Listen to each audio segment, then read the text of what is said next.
Clean a boat carburetor. The carburetor is an important part of your boat's engine.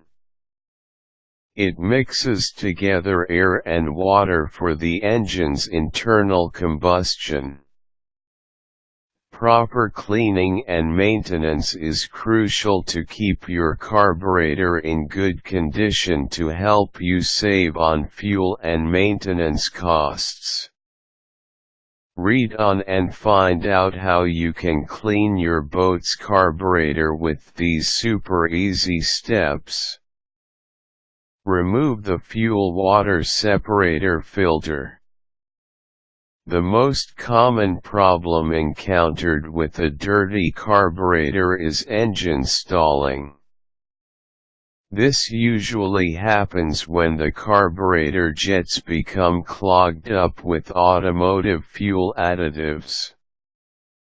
The first thing that you have to do is to remove the fuel and water separator filter.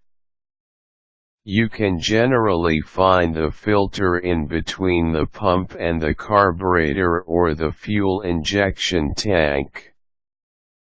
Check the user's manual on how to detach the fuel/water separator filter for your boat's engine model. But generally, detachment is rather easy. You just need to unscrew a couple or so bolts located at the top or the sides of the filter and simply pull it out. Inspect the filter.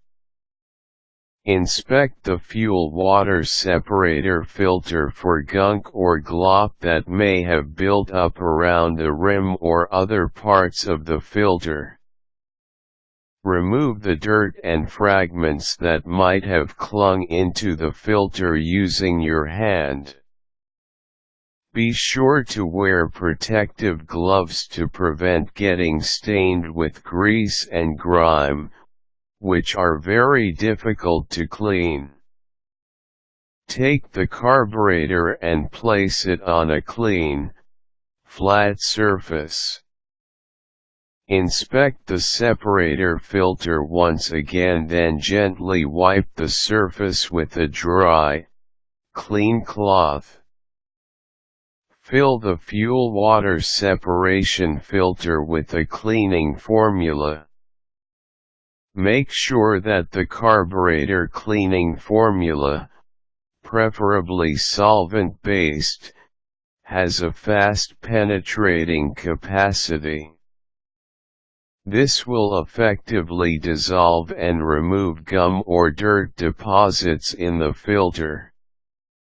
Make sure that the entire carburetor filter is filled with the cleaning solution. You can find a multitude of heavy-duty carburetor cleaning formulas in local automotive repair shops. Attach the filter back to the engine and run it for 1 minute, then turn the engine off. Pull out the filter and check if the cleaning formula is starting to come out of it. Return the filter carefully and restart the engine again for 15 minutes or until all the remaining cleaning formula comes out. Be sure to allow the engine to idle or cool for a bit within the 15-minute mark. Be mindful of a few safety measures and additional tips to ensure a smooth procedure. Always refer to the user's manual for additional details and information regarding your boat's engine. Your work area must be well ventilated. Wear your protective work uniform, such as gloves, coveralls, and goggles. Keep in mind that cleaning fluids and other chemicals are dangerous if mishandled. so make sure that you wear your protective gear when working with them and store them in a safe and locked place. If the procedure goes well, you will notice that the stalling will disappear and the engine will once again run smoothly. Never fail to do a routine checkup of your boat's engine and regularly inspect for leaks or tears in the tanks and reservoirs.